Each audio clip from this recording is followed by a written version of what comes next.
Thank you very much, Mr. Chairman. Madam Secretary, I represent one of the most economically stressed congressional districts in the country. Average household income is just barely over $50,000. That's household income, not individual. My people are hurting, and they're hurting because in large measure, high energy costs. And it's not just gasoline. A lot of times when people hear that, they think it's the gas at the pump. It's also electricity. The utilities are constantly asking for rate increases, and I'm getting constant complaints about it. And the reason that they're asking for those rate increases is in part because of they're switching at the behest of DOE and EPA. They're switching to more expensive fuels. They're switching away from coal and natural gas to wind and solar. And at the same time, the ratepayers are still having to pay, those same people who are out there struggling and working hard, they're having to pay for facilities that were built 20 years ago with a 50-year life expectancy, or 30 years ago with a 50-year life expectancy, and those facilities are still costing. The stranded assets of the utilities still have to be paid for, and the ratepayers are paying it, but they don't have the money to. I know it's not just DOE requirements, I know it's EPA too, so I don't want to be unfair, but if you were sitting in my shoes, what would you tell the people of the 9th Congressional District of Virginia when they call you up and tell you they can't afford to pay their electric bill at their house anymore?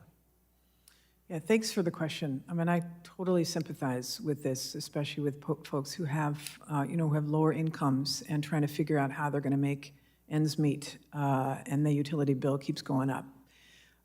You were out of the room, but I was describing one of the main reasons for this is because we have a terribly old grid, and these utilities are wanting to rate base the price of upgrading the transmission lines and the grid and the distribution lines and the distribution transformers, et cetera.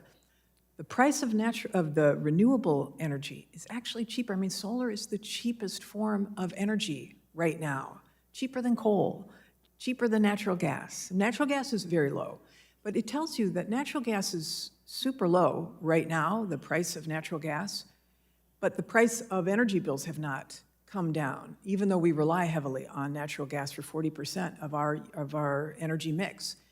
So it tells you that there's something else is going on. But you would agree it's not just the grid, it's having to buy new sources of energy, and to get that new source of energy to the grid is different than the old baseload power plants that use natural gas or coal, because they have to be more dispersed around the countryside. And as a result of that, that's part, not the only reason, but part of the reason for the grid increase. And then the fact that they're still paying for that fossil fuel power electric generation that was built 20 years ago or 30 years ago, but still has 20, 30 years of life expectancy. And because of regulations from the federal government, not just DOE, again, I don't want to say it's all of yours, but because of that, that's a big chunk of why the prices are going up. Even if solar is cheaper over a long, and I dispute that or don't agree to that today, but we'll talk about that another time. But even if I accept that principle, they're having to invest, the utility companies are having to invest in all new facilities when they have perfectly good facilities that the ratepayers are already paying for, correct? So natural gas is not affected, existing natural gas plants is not affected by the EPA rule. So that EPA rule does not touch natural gas plants. On coal plants, it requires, in 5 years, technology of carbon capture to be installed so they are not polluting.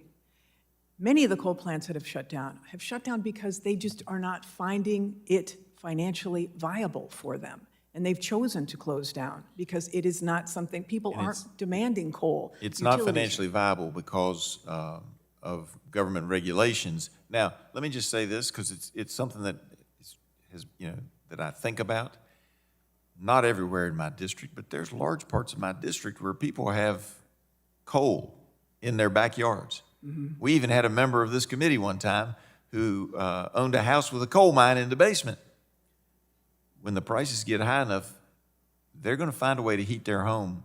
It's going to be wood most likely in most of my district, or it's going to be coal.